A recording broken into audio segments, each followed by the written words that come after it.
আমাকে খুব মনোযোগ দিয়ে শুনুন, কারণ আজ রাতে আপনার ঘুম নয়, আপনার অন্ধকারটাই পরীক্ষা নেওয়া হবে।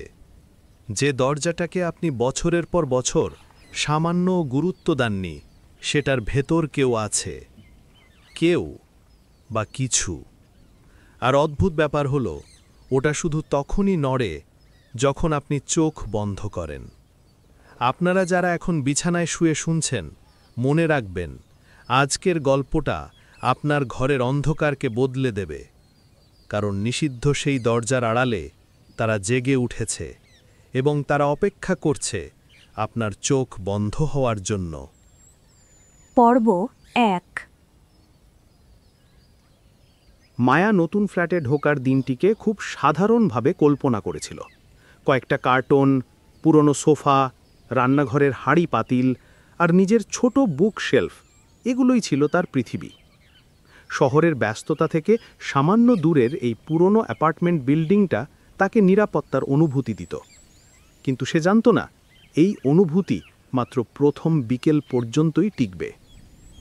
ফ্ল্যাটে ঢোকার সময় মালিক, এক বৃদ্ধ লোক, তার দিকে তাকিয়ে বলেছিল, সব ঠিকঠাক আছে, শুধু একটা কথা, করিডোরের শেষে যে পুরনো কাঠের দরজাটা আছে ওটার কাছে যেও না, ওইটা পুরনো স্টোর রুম, তালা নাড়াচাড়া করো না। মায়া ভেবেছিল এটা নিছক সতর্কবাণী, হয়তো ভেতরে তার নিজের কোনো জিনিস আছে, হয়তো বিল্ডিংয়ের পুরনো নথি। কিন্তু মালিকের কণ্ঠে যে অদ্ভুত শক্ত শীতলতা ছিল, সেটা তখনও তাকে অস্বস্তি দিয়েছিল। রাত নামতেই ফ্ল্যাটের চারদিকে একটা ভৌতিক নীরবতা নেমে এলো, এত শান্ত যে নিজের শ্বাসের শব্দ পর্যন্ত বড় মনে হচ্ছিল। মায়া বিছানায় শুয়ে মোবাইল স্ক্রল করছিল। নতুন জায়গায় প্রথম রাত, ঘুম আসার কথা না, স্বাভাবিকই। কিন্তু ঠিক তখনই একটা শব্দ, খুব ক্ষীণ, কিন্তু তার বুকের ভেতরটা যেন থেমে গেল। ফিসফিসানি। মায়া, নামটা যেন ভেসে এলো বাতাসে, ম্লান, অচেনা, তবুও পরিষ্কার। সে চমকে উঠে আলো জ্বালালো। আলো জ্বলার সাথে সাথে সব শান্ত, এতটা শান্ত যেন কিছুই হয়নি। সে নিজেকে বোঝালো, এটা ক্লান্তি, নতুন ফ্ল্যাট, নতুন পরিবেশ, মাথা গুলিয়ে গেছে। আবার চোখ বন্ধ করল। এবার শব্দটা আরও কাছে, একদম বিছানার পাশ থেকে জানো। মায়া, এখানে। তার শরীর শক্ত হয়ে গেল। সে হঠাৎ চোখ খুলে উঠল, আলো আবার চালু করল। কিছু নেই, করিডোর খালি, রুম খালি, কোথাও কেউ নেই। তবুও তার মনে হচ্ছিল কেউ তাকিয়ে আছে কোথাও থেকে। সে একটু সাহস করে বিছানা ছেড়ে বেরিয়ে করিডোরে গেল। লম্বা স্যাঁতসেঁতে করিডোরে ম্লান আলো জ্বলছিল, আর ঠিক শেষে পুরনো ফ্যাকাশে বাদামি রঙের কাঠের দরজা, তালা জং ধরা, হ্যান্ডেলে রং উঠা, নিচে ছোট ফাঁক। ওই দরজার দিকেই ঠান্ডা একটা বাতাস তার মুখে এসে লাগল, শীতল, ভেজা, যেন কেউ ওখান থেকে শ্বাস ফেলছে। মায়া থমকে দাঁড়ালো। তার চোখ দরজার থাকটাতে আটকে গেল। মনে হলো ফাঁকের নিচে অন্ধকার নড়ছে, আলো নয়, বাতাস নয়, নড়ছে, যেন কিছু একটা সেখানে ধীরে ধীরে সরে যাচ্ছে। তার বুকের ভেতর কাঁপুনি শুরু হলো। সে নিজেকে বারবার বলল, এটা বাতাস, পুরনো বিল্ডিং, কেউ নেই, কিছু নেই। কিন্তু সে যতক্ষণ দাঁড়িয়ে রইল, ততক্ষণ আবার শব্দটা এলো, খুব নিচু, খুব ধীর, যেন পুরনো পাঠের ভিতর দিয়ে কারো আঙুল চেঁচে যাচ্ছে। টর টর। দরজার তলায় কিছু একটার ছোঁয়া। মায়া পিছিয়ে গেল। তার হাতের তালু ঠান্ডা হয়ে গেছে। সে দরজার দিকে পেছন ফিরে হাঁটতে লাগল, কিন্তু চোখ সরাতে পারছিল না। ফ্ল্যাটে ফিরে এসে দরজা বন্ধ করে দিল। শ্বাস দ্রুত, হাত কাঁপছে। সে নিজেকে আবার শান্ত করতে চেষ্টা করল। এটা কল্পনা, এরকম তো হয়, নতুন জায়গায়, পুরনো বিল্ডিং, রাতে অদ্ভুত শব্দ হবেই। কিন্তু সে ঠিক সেই মুহূর্তে খেয়াল করল, ওর রুমের আলো বন্ধ হওয়ার পর, ঠিক পরেই শব্দটা আবার এলো, ফিসফিস করে। মায়া, ধীরে ধীরে উচ্চতা বাড়ছে যেন। এখানে সে তৎক্ষণাৎ আলো জ্বালালো, আর ঠিক সেই মুহূর্তে শব্দ থেমে গেল। একদম থেমে গেল, এমন থেমে গেল যেন কিছুই হয়নি। এবার মায়া সাহস করে রুমের দরজা খুলল, ধীরে বেরিয়ে করিডোরের দিকে তাকালো। দরজাটা আগের মতোই, বন্ধ, নীরব, নিস্তব্ধ। কিন্তু এবার কিছু অন্যরকম। দরজার নিচে একটা দাগ, একটা পাতলা কালচে দাগ, যেন ভেতর থেকে কেউ নখ দিয়ে বারবার ঘষে একটা লাইন টেনে গেছে। মায়ার বুকের ভেতর দম যেন আটকে গেল। এটা বাতাস নয়, এটা কল্পনাও নয়, কেউ বা কিছু ওখান থেকে নড়েছে। ভয়ে সে নিজের রুমে ফিরে দরজা বন্ধ করে বসে রইল। শব্দ থেমে গেছে, কিন্তু অনুভূতিটা থামছে না। কেউ তাকে খুঁজছে, নাম ধরে ডাকছে, তার ঘুমের অপেক্ষায় আছে। রাতের প্রায় শেষ প্রহর। মায়ার চোখ ঘুমে ঝাপসা হয়ে যাচ্ছে। সে জানে চোখ বন্ধ পড়লে আবার সেই শব্দ আসবে। তবুও ক্লান্তি তাকে টেনে নিচ্ছে। কয়েক সেকেন্ডের জন্য সে চোখ বন্ধ করল, আর ঠিক তখনই মায়া, এবার ফিসফিসানি নয়, এবার একদম তার কানের কাছে, 1 ইঞ্চি দূরত্বে। সে ভয়ে লাফিয়ে উঠল, আলো জ্বালালো, ঘর আবার নিস্তব্ধ। কিন্তু দরজার নিচ থেকে ঠান্ডা বাতাস এবারও আসছে, ধীরে ধীরে, এতটাই ঠান্ডা যেন সেটা মানুষের শ্বাস নয়, বরং বহুদিন মৃত কিছু একটা। মায়া একটা জিনিস নিশ্চিত বুঝল, এটা স্টোর রুম নয়, এটা কোনো ঘর নয়, এটা কোনো তালা দেওয়া জায়গা নয়। এর ভেতরে কেউ আছে, এবং তারা জানে মায়া এখানে এসেছে, আর তারা অপেক্ষা করছে তার ঘুম হওয়ার অপেক্ষায়। পর্ব 2। চ্যাপ্টার 2। ফাঁক দিয়ে দেখা মুখগুলো। অবচেতন ভয়, চাপা শব্দ আর অন্ধকারের সান্নিধ্যে ডুবে থাকা গল্প। রাত বাড়ার সাথে সাথে মায়ার ভেতরের আতঙ্ক যেন আরও ঘন হয়ে উঠেছিল।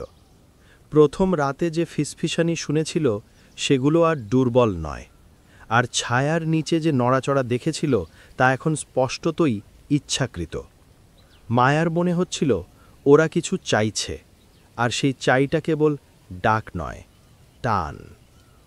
সেদিন রাত 3টের দিকে হঠাৎই দরজার নিচ থেকে আবার একটা শব্দ ভেসে আসতে লাগল। মায়া প্রথমে ভেবেছিল এড়িয়ে যাবে, কিন্তু শব্দটা ক্রমেই তীক্ষ্ণ, ধারালো হতে লাগল, যেন কেউ কাঠের ওপর নখ দিয়ে ধীরে ধীরে আঁচড় কাটছে। ট্রর ট্রর ট্রর। শব্দটা এতটাই ধারালো ছিল যে মায়ার মনে হলো যেন ওটা তার কানের ভেতর ঢুকে মাথার পাতাল থেকে প্রতিধ্বনি তুলছে। সে বিছানায় সোজা হয়ে বসে পড়ল। তার শ্বাস ভারী হয়ে উঠছে, কিন্তু আজ রাতে সে পালাবে না। এবার সে দেখবে ওই দরজার ওপারে ঠিক কি আছে। ধীরে ধীরে সে করিডোরের দিকে এগোতে লাগল। ফ্লোরের ঠান্ডা বিস্তার তার পায়ে ঢুকে হাত পা বরফের মতো করে দিচ্ছে। লম্বা করিডোরের ধারের হলুদ আলোটা আগের চেয়ে কম জ্বলজ্বল করছে। কেন যেন মনে হচ্ছে আলোটা নিজেই ক্লান্ত কিংবা ভয়ে কাঁপছে। দরজার ঠিক সামনে পৌঁছেই সে থেমে দাঁড়ালো। সেই ফাঁক, দরজার নিচে ছায়ায় ঢাটা ছোট্ট ফাঁক, সেটাই যেন তাকে ডাকছে। শব্দ আবার এলো, এবার আরও কাছে। মায়া। ফিসফিসানি নয়, যেন গলা চেপে ধরে কেউ গড়গড় করে কথা বলছে। তার বুকের ভেতর খট করে উঠল, কিন্তু সে জানত এখন পিছিয়ে গেলে সব শেষ। সে জানবে না ওরা কি, কেন ডাকছে, কেন তাকে। সে হাঁটু গেড়ে দরজার কাছে ঝুঁকল। ফাঁকটা সরাসরি পাশে। ঠান্ডা বাতাসটা এখন যেন তার মুখে ছুরি হয়ে লাগছে। আর তারপর শব্দ থেমে গেল, পুরো থেমে গেল। ঠিক তখনই দরজার তলা থেকে কিছু একটা সরল, একটা আঙুলের মতো, কিন্তু মানব আঙুল নয়, পাতলা, অস্বাভাবিক লম্বা, হাড় বেরিয়ে থাকা। মায়া নিঃশ্বাস আটকে রাখল। আঙুলটা কাঠের নিচের অংশে টিপটিপ করে আঘাত করছে, ধীরে ধীরে, যেন যোগাযোগ করতে চাইছে। সে পেছানোর আগেই আচমকা দরজার ভেতর থেকে হার্টবিটের মতো ঠকঠক শব্দ শোনা গেল। কম নয়, জোরে, যেন কেউ ভেতর থেকে দেয়ালে মাথা ঠুকছে। মায়া ভয়ে কুঁকড়ে গেল। হঠাৎ দরজার পুরনো তালার ছিদ্র দিয়ে ঠান্ডা বাতাস বেরিয়ে এলো, আর একটা গলা, খুব পাতলা, খুব শুকনো, ঠিক কানের ওপরে ফিসফিস করল, দেখো। মায়া জানত না কি তাকে বাধ্য করল, কৌতূহল, ভয় না অদৃশ্য কোনো টান। কিন্তু সে ধীরে ধীরে চোখটা তালার গর্তে লাগালো। অন্য পাশে অন্ধকার, পুরো কালো, কিছু নেই। 1 সেকেন্ড, 2 সেকেন্ড, ঠিক তৃতীয় সেকেন্ডেই হঠাৎ দুটো চোখ জ্বলে উঠল। লাল নয়, হলুদ নয়, অন্ধকারের মধ্যে দুটো নিস্তেজ মানুষের মতো কিন্তু সম্পূর্ণ ফাঁপা চোখ, এতটাই কাছে যেন দরজার ওপাশেই মুখটা ঠেকিয়ে দাঁড়িয়ে আছে। মায়া চিৎকার করে পিছিয়ে গেল, হাত দেয়ালে লেগে ব্যথা পেল, কিন্তু চোখ সরাতে পারছিল না। ঠিক তখনই দরজার ওপাশে জোরে আস্তে ধাক্কা লাগল। ধাম ধাম, পুরো বিল্ডিং কেঁপে উঠল। এরপর নিষ্ঠুর খসখসে একসাথে কয়েকটা গলা ফিসফিস করতে শুরু করল, আমাদের সাথে থাকো, এখনই এসো। মায়ার চোখে জল চলে এসেছে। সে আর বুঝতে পারছে না সে কান্না করছে না আতঙ্কে চিৎকার করতে চাইছে। ঠিক সে সময় তার পা একটা শক্ত জিনিসে ধাক্কা খেল। সে নিচে তাকিয়ে দেখল মাটিতে একটা পুরনো ডায়েরি পড়ে আছে। নিচে ধুলো জমে আছে, কিন্তু ডায়েরিটা যেন দরজার নিচ থেকে ঠেলে বেরিয়ে এসেছে। সে কাঁপতে কাঁপতে ডায়েরিটা তুলে নিল। মলাটে লেখা 1976, বিরাজ পাল, মালিকের নাম। মায়ার হাত কাঁপছিল। সে প্রথম পাতাটা খুলল। লেখা, ওরা ঘুমোয় না, আলোতে মরে না, দরজায় তালা দিলেও বেরোয় না। পরের লাইন পড়তেই তার বুকের রক্ত যেন বরফ হয়ে গেল। দরজা খুললে ওরা বেরিয়ে আসে না, বরং আপনাকে ভিতরে টেনে নেয়। মায়া ডায়েরিটা ছুঁড়ে ফেলে দিল। দরজার ওপাশের চোখ দুটো আবার নড়ল, আর নিচে থাকা দ্বিতীয় জোড়াও তাকিয়ে রইল অবিরাম। দরজার ফাঁক থেকে এইবার শব্দ এলো, একসাথে কয়েকটা শিশুর মতো গলা, আর্তনাদের মতো, আমাদের ঘুম ভাঙে না, আমরা ভুলিনি, তুমিও আসবে। মায়ার মনে পড়ে গেল এই বিল্ডিং নিয়ে একটা গুজব ছিল। বহু বছর আগে এখানে একটা পরিবার হঠাৎ নিখোঁজ হয়ে যায়। তাদের খোঁজ মেলেনি।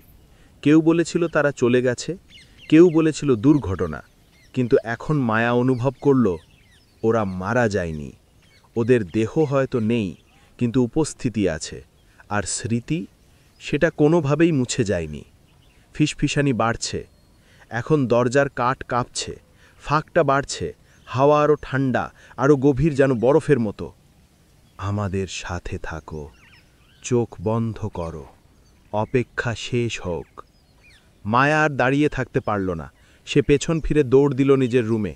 দরজা বন্ধ করল, চেয়ার ঠেলে সামনে লাগিয়ে দিল। পুরো শরীর ঘামে ভিজে একাকার। কিন্তু দরজার ওপাশ থেকে ফাঁকা করিডরে এখনও শব্দ হচ্ছে, নখের টান, শ্বাসের শব্দ, অসংখ্য পাতলা গলা, ধীরে ধীরে একসাথে উচ্চারিত, ঘুমিয়ে পড়ো মায়া, আমরা অপেক্ষা করছি। আর সবার শেষে এক কর্কশ পুরুষালী গলা, ঠিক মালিকের কণ্ঠের মতো, ফিসফিস করে বলল, দরজা ভিতর থেকে খুলো না, না হলে আর বেরোতে পারবে না। মায়ার দেহ কেঁপে উঠল। সে বুঝল এই দরজা আর এই মুখগুলো শুধু ডাকছে না, ওরা তাকে নিজেদের একজন করতে চায়। ওরা চায় মায়াও ভুলে যাক আলো, ভোর, নিরাপত্তা, শুধু অন্ধকারের সেই ঘরে মিশে যাক যেখানে কেউ ফিরে আসে না। রাত আরও গভীর হল, কিন্তু দরজার ওপাশের ফিসফিসানি থামল না, এক মুহূর্তের জন্যও না। পর্ব 3। চ্যাপ্টার 3, দরজা খুলে যাওয়ার শেষ রাত। মায়া সেই রাতে ঘুমোতে চেয়েও পারছিল না। চোখ দুটো বন্ধ হলেই মনে হচ্ছিল নিষিদ্ধ দরজার ওপাশে কিছু একটা দাঁড়িয়ে আছে, নড়ছে, হাঁটছে, শ্বাস নিচ্ছে। তার বুকের উপর যেন অদৃশ্য এক চাপ বেড়ে উঠছিল, আর ঘরটা ধীরে ধীরে অন্ধকারে ডুবে যাচ্ছিল। বালিশে মুখ গুজে শুয়ে থাকা অবস্থাতেও সে শুনতে পাচ্ছিল টুপ টুপ, খস খসখস, কেউ যেন পুরনো কাঠের দরজার গায়ে নখ বুলিয়ে দিচ্ছে, প্রথমে ধীরে, তারপর দ্রুত, আরও দ্রুত। মায়া চোখ খুলে তাকাতেই বুঝল সে ভুল শোনেনি। শব্দটা স্পষ্ট, কেউ দরজার ঠিক ওপাশে দাঁড়িয়ে আছে, হয়তো অনেকক্ষণ ধরেই, হয়তো তার ঘুম ভাঙার অপেক্ষায়। তার কপালে ঠান্ডা ঘাম জমে উঠল। সে বিছানায় উঠে বসল, কিন্তু নড়ল না। মনে হচ্ছিল সামান্য নড়াচড়া করলেই দরজার ওপাশের কিছু একটা হঠাৎ ছুটে আসবে। শব্দটা থেমে গেল। ঘর নিঃশব্দ, আর নিস্তব্ধতার মাঝেও মায়ের মনে হল, তাহলে কি ওটা এখন দরজার ফাঁক দিয়ে তাকিয়ে আছে? সে আর ধরে রাখতে পারল না। কাঁপা হাতে ফোনটা ধরল, আলো জ্বালাবে ভাবল। ঠিক তখনই টং, দরজার তালা যেন নিজে থেকেই ঘুরে গেল। মায়ের বুকের মধ্যে সব শব্দ থেমে গেল। তার নাড়ির গতি বাড়তে বাড়তে যেন কানে দপদপ করে বাজতে লাগল। আরেকবার ক্লিক। এইবার আর কোনো সন্দেহ হলো না, তালাটা পুরো খুলে গেছে। দরজাটা একটু ফাঁকও হলো, এতটুকুই যে মাঝখানে একটা চিলতে অন্ধকার দেখা যায়। কিন্তু সেই অন্ধকারটা অস্বাভাবিক, ঘন, তীব্র, অসম্ভব ঠান্ডা, যেন একটা শ্বাস নিচ্ছে। হালকা, গভীর, ধীর, একটা জীবন্ত অন্ধকার। মায়া বিছানায় জমে গেল। হঠাৎ করে ঘরের ভেতরের সব কিছু যেন দম বন্ধ হয়ে এলো। বাতাস ভারী, রুক্ষ, ধুলো আর পচন গন্ধে ভরা। তারপর দরজার ফাঁকটা একটু নড়ল। নরম নয়, ধীরে নয়, বরং ঝাঁকি দিয়ে। মায়া চিৎকার করার আগেই একটা হাত, হাত নয়, হাতের মতো কিছু একটা। ত্বক নেই, মাংস নেই, হাড়ের ওপর পাতলা ধূসর চামড়া টেনে রাখা। আঙুলগুলো লম্বা, অসম্ভব লম্বা আর অস্বাভাবিকভাবে বেঁকে থাকা। ঠান্ডা ধোঁয়ার মতো একটা শ্বাস ছড়িয়ে পড়ল ঘরে। মায়া বিছানা থেকে লাফ দিল, দৌড়ে দরজার বিপরীত কোণে চলে যেতে চাইল, কিন্তু অন্ধকারটা যেন তার নড়াচড়ার সঙ্গে সঙ্গেই নড়ল।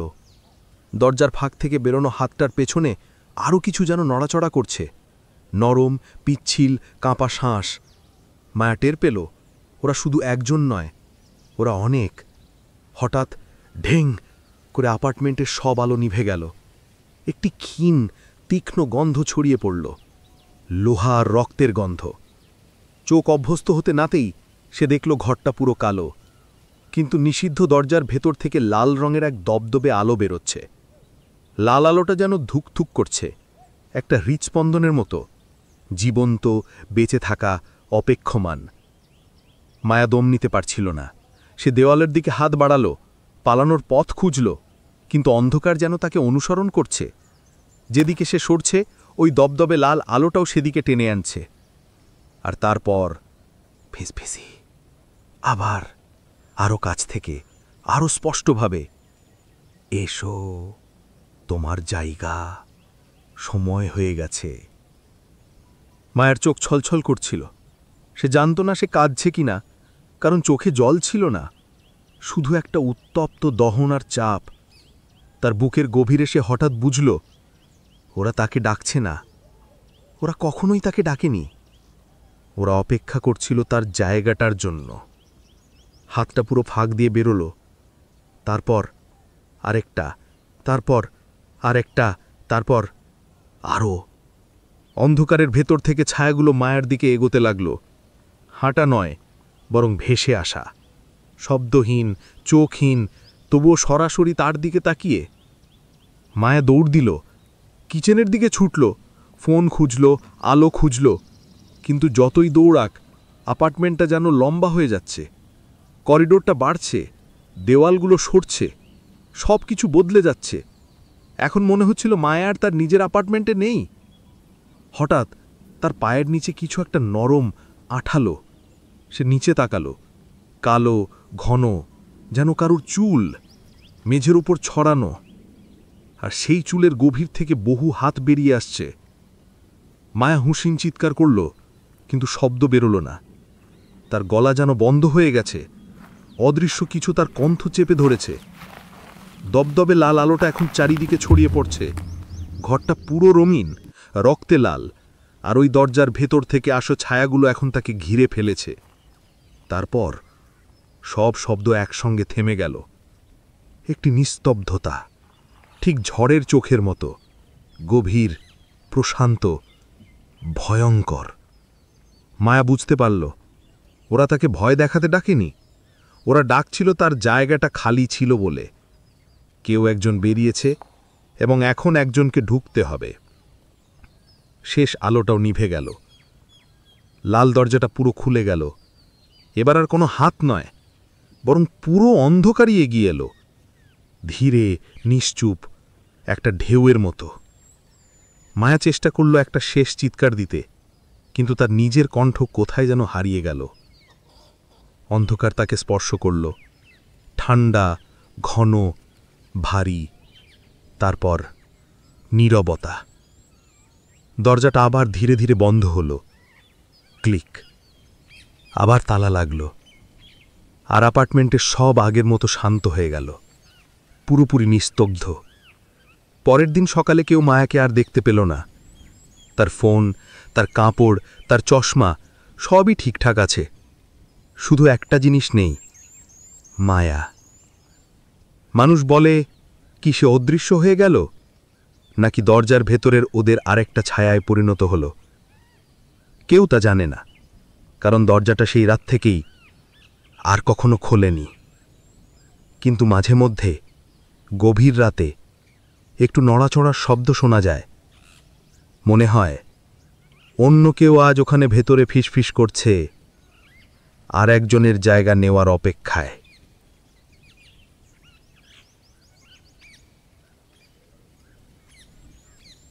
এটাই ছিল নিষিদ্ধ সেই দরজার গল্প। কিন্তু গল্প বলা শেষ মানেই অন্ধকার শেষ নয়। মায়া হয়তো মিলিয়ে গেছে, হয়তো রয়ে গেছে দরজার ওপাশে, যেখানে অপেক্ষা করে তারা।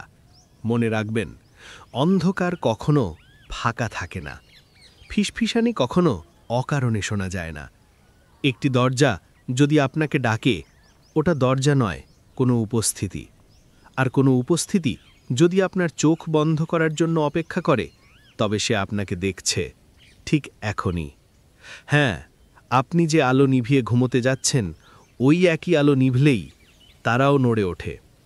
এই গল্প আপনাকে যদি একটু অস্বস্তি দিয়ে থাকে, তবে সতর্ক হন, কারণ ভয় শুধু শোনার জন্য নয়, ভয় অনুসরণ করে।